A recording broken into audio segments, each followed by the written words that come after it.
আজ আমি সারাদিন কিভাবে ঘর গুছিয়েছি, কি কাজ করেছি, বাজার গোছানো, ছেলেকে সময় দেওয়া, পড়াশোনার পিছনে সমস্ত কিছুই আমার এই ছোট্ট ভিডিওতে আমি শেয়ার করেছি। আর রান্না তো সাথে আছি, আর কোথায় ঘুরতে গিয়েছিলাম সেটাও সাথে আছে। তো ভিডিওটি স্কিপ না করে সবাই দেখতে থাকুন। আসসালামু আলাইকুম, আমি জান্নাতুল সুমা। সবাইকে আমার আরও একটি নতুন ভিডিওতে স্বাগতম জানাচ্ছি। সকাল সকাল উঠেই কিন্তু নাস্তা করে নিয়েছি। তবে নাস্তা করার শেষে আমার ছেলেকে আমি পড়তে বসিয়েছি। আর এই বন্ধের দিনে আমি সকাল সকাল ওকে ঘুম থেকে উঠিয়ে ফ্রেশ করে পড়াশোনা আগে খাওয়া দাওয়া শেষ করে তারপর পড়াশোনা করতে বসাই। স্কুলের যে হোমওয়ার্কগুলো আছে সেই হোমওয়ার্কগুলো আমি শেষ করাই। তো ওর পড়াশোনা শেষ। আর এরপরে আমি এখানে, ও অন্য রুমে কার্টুন দেখছিল, আর আমি এখানে আমার ঘরটা গুছিয়ে নিয়েছিলাম। আর ঘর গোছানো থাকলে কিন্তু মনটা অনেক শান্তি থাকে। আর ঘর গোছানো দেখবেন এলোমেলো থাকলে মনটাও কিন্তু ভালো থাকে না। তো সবসময় আমার মনে হয় যে একটু সাজুগুজু করলে যেমন মেয়েদের মনটা ভালো হয়ে যায়, তেমন ঘরটাও যদি গোছানো থাকে বা পরিপাটি থাকে তাহলে কিন্তু মনটা এমনিই শান্তি হয়ে যায়। তো যাই হোক, এখানে কিন্তু আমি রান্না করে নিচ্ছিলাম, আর আমি এখানে মুরগির মাংস রান্না করছিলাম। তো বন্ধের দিনে আমি মুরগির মাংসটা একটু বেশি করে রান্না করে রাখি। তার কারণ হচ্ছে যে আমি তারপরে যখন নাকি স্কুলে আমি যাই, যেহেতু ছেলেকে নিয়ে স্কুলে আমাকে নিয়ে যেতে হয়, তো ওই টাইমটা আমার জন্য অনেক সুবিধা হয়। তো এখানে কিন্তু বাবুর বাবাকে আমি বাজারে পাঠিয়েছিলাম, তো সেখান থেকে সে মাছ এনেছিল আর ছেলের জন্য কিছু খাতা দরকার ছিল, সেগুলো নিয়ে এসেছিল। তো এই তো বাজার কিন্তু নিয়ে এসেছে। আর এখানে দেখতে পাচ্ছেন, এখানে মাছ আনা হয়েছে, ডিম আনা হয়েছে, তারপর এখানে মুরগিও আনা হয়েছে। তো এগুলো এখন আমি, আর এখানে একটা গরুর কলিজা নিয়ে আসা হয়েছে, এগুলো এখন আমি গুছিয়ে রাখবো। আর একটা সংসারে কিন্তু ভাই কাজ কম থাকে না, অনেক কাজ থাকে।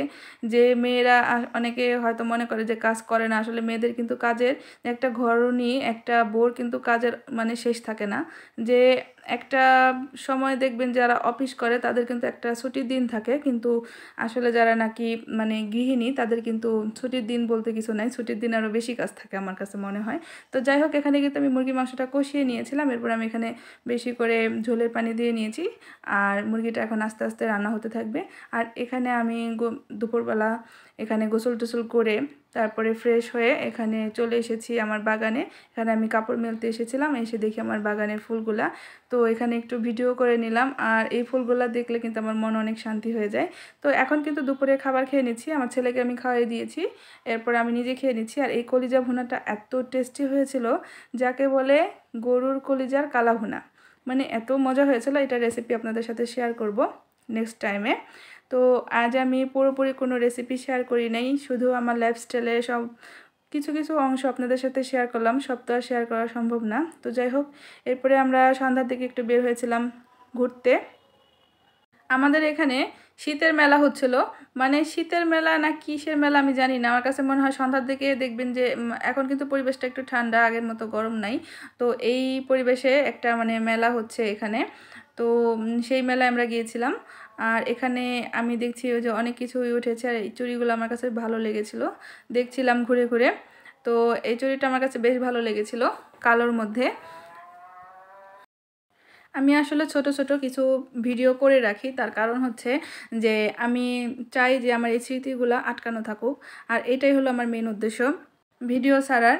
তবে আর এখানে আমি দেখছিলাম যে বিভিন্ন খাবার টাবার উঠেছে, আর এই খাবারের মধ্যে আমরা অনেক কিছু কেনাকাটা করেছি। তো এখানে আমি মেলার মধ্যে দেখলাম যে ছোট সময় আমরা মেলায় দেখেছি যে আমার নানা ভাই যে ছিল সে নিয়ে আসতো যে বিভিন্ন রকমের যে পাখি, তারপরে আপনার কি বলে ওটাকে ঘোড়া, এগুলা চিনি দিয়ে কিভাবে যেন বানানো থাকে, সেগুলো আমি অনেক বছর পরে এই মেলায় দেখলাম, দেখে আমার খুব ভালো লেগেছে। সেই ছোটোবেলায় এগুলো দেখেছি, খেয়েছি। তো যাই হোক, এখান থেকে আমরা কিন্তু ফুচকার দোকানে এসেছিলাম। তো আর এই যে ছোট্ট মানুষটা দেখতে পাচ্ছেন, সে কিন্তু জন্মের পর থেকে সে আমার একটা সঙ্গীর মতো বলতে পারেন। যে তার সাথে আমার সে হওয়ার পর থেকে আমার ছেলে, আমি ওর সাথে বিভিন্ন জায়গায় যাই, ঘুরতে যাওয়া, বাজার করা বা স্কুলে যাওয়া বা কোনো জায়গায় যাওয়া, যে সে কিন্তু ছায়ার মতো আমার একটা সঙ্গীর মতো থাকে, সে আমার একটা বেস্ট ফ্রেন্ডের মতো। তার সাথে আমি সমস্ত কথা শেয়ার করি। আবার এ আমার একটা বলতে গেলে একটা বন্ধুর মতো। তো যাই হোক, অনেক কথাই বলে ফেললাম। আর এখানে কিন্তু জিলাপি নিয়েছি, আর এখানে পেঁয়াজি নেওয়া হয়েছে। এরপর আমরা এখানে ফুচকা খেতে চলে এসেছি, আমি এখানে ফুচকা খাচ্ছিলাম। তবে আসলে ফুচকাটা খেতে আমার বাহিরের ফুচকাটাই বেশি টেস্টি, এখানে অত একটা টেস্টি লাগে নাই। আবার খারাপও লাগে নাই। তো যাই হোক, এরপরে মেলাটা আমরা আবার একটু ঘুরে ঘুরে দেখছিলাম। আর এখানে বিভিন্ন রকমের আচার নিয়ে বসেছিল, অনেক রকমের আচার ছিল। আর এই তো আমি এখানে দেখছিলাম কি কি উঠেছে, মেয়েদের জিনিসপত্র অনেক কিছুই উঠেছে। বিভিন্ন রকম হেয়ার ব্যান্ড উঠেছিল, চুড়ি উঠেছিল সুন্দর সুন্দর।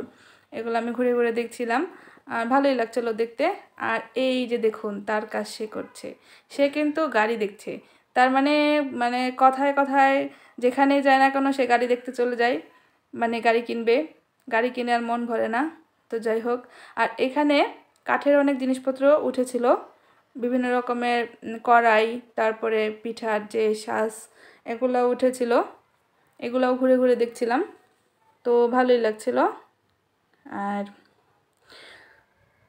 আর এখানে ঝালমুড়ি উঠেছিল। ঝালমুড়িটা আসলে খাওয়া হয় নাই, কারণ আমার এই যে বাচ্চা, সে ঝালমুড়ি খাবে না, বলছে আমিও খাবো না, তোমরাও খাবে না। আর এখানে এই তো অনেকগুলা গাড়ি ছিল, সেই গাড়িগুলা সে ঘুরে ঘুরে দেখছিল। তো যাই হোক, এখানে আবার এই যে কাঠের যে জিনিসপত্র বললাম, বটিও উঠেছে দেখতে পেয়েছি। তারপর এখানে বিভিন্ন রকমের ছুরি, তারপর নারিকেল যে কোড়াই, সেগুলা অনেক কিছুই উঠেছে, দেখতে ভালোই লাগছিল। ঘুরে ঘুরে সব কিছু দেখতে আসলে ভালো লাগে মেলার মধ্যে। তো এখানে আবার দেখলাম যে চড়ক গাছ যেটাকে বলে, সেই চড়ক গাছ, আর মানুষজন উঠে উপরে যখন উঠে তখন চিল্লানি দেয় ভয়ে। আমি কখনো উঠি নাই, কারণ এই যে মানুষ চিল্লানি দেয় সেই ভয়ে আমি উঠি নাই কখনো। তো যাই হোক, এখানে কিন্তু বাসায় আমরা চলে এসেছি। আর এখানে বার্গার আনা হয়েছিল, বার্গারটা কিন্তু মেলায় থেকে নেওয়া হয় নাই, কারণ বাবা বলছিল যে মেলার জিনিস নেওয়া দরকার নাই, এখানে আমাদের এখানে একটা ফুড কর্নার আছে, ওখান থেকে এই বার্গারটা নিয়ে এসেছিলো। আর বাসায় এসে আমরা বার্গারটা যে যারটা খাচ্ছিলাম। তো সবাইকে অসংখ্য ধন্যবাদ। ভিডিওটা আজকে বড় হয়ে গিয়েছে, ভিডিওটি ভালো লাগলে একটি লাইক দিয়ে দিবেন। আল্লাহ হাফেজ।